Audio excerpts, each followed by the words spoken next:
Now we come to one of my favourite pages in the report, which is page 24, where you can see all 24 qualities. You can see their polarities or opposites, if you like, and you can also see them in the underlying, everyday and overextended manifestations. And here we can look at these qualities or these traits in depth and use a number of tools to see how we might feel good and do well as a result of this knowledge. One of the first ones we can look at is your key qualities. As you can see here, this is where you have qualities that are high underlying and high everyday.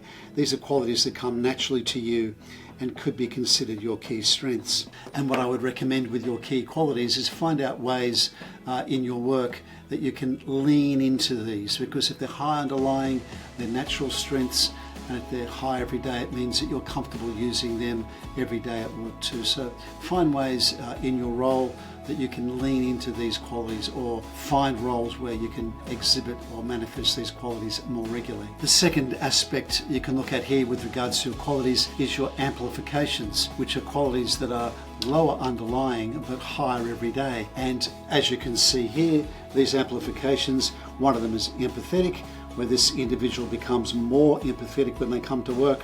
They become more reliable when they're at work, from 36% to 82%, and they get more intimate, which means they get stronger in those one-on-one relationships.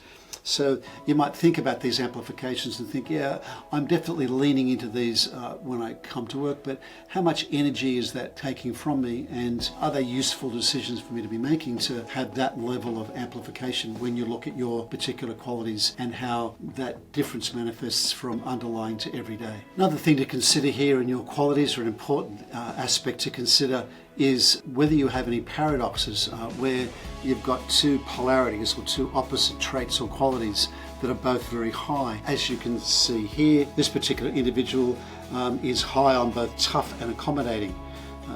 They're tough, which means they can argue forcefully and are comfortable with conflict, but also accommodating, which means you strive for harmony and are willing to adjust in case of conflict. Now, that's a classic paradox. Now, it may be that's really useful for you because you can use both qualities very well in your work environment, but it may cause issues. One issue it may cause is relationship issues, because if you're both tough and accommodating at the same time, it may really confuse people. So you might want to consider whether you want to lean into one more than the other, depending upon the role that you're in, and make it clear to the people around you as to why you could be leaning into those different traits or different qualities at different times, because it could be very confusing for them. Another way to look at your qualities is to look down your qualities or your traits to see if you can find any hidden treasures.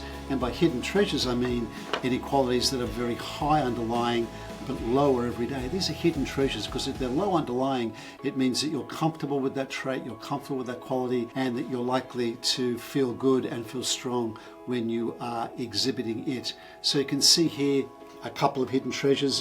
One is being tough, 84% underlying, 3% every day; structured, high underlying, low every day; and cautious, high underlying, low every day. Now, I'm thinking that this individual potentially came to work as a relatively tough, structured, outcome-focused individual and was encouraged to tune those down when they first came to work. So I'd be thinking to find a role, or to find parts of your role where you can exhibit those hidden treasures, because when they're hidden treasures, it's likely they're going to make you feel good, you're going to be good at exhibiting them, and it's going to make you feel happy and strong in the process.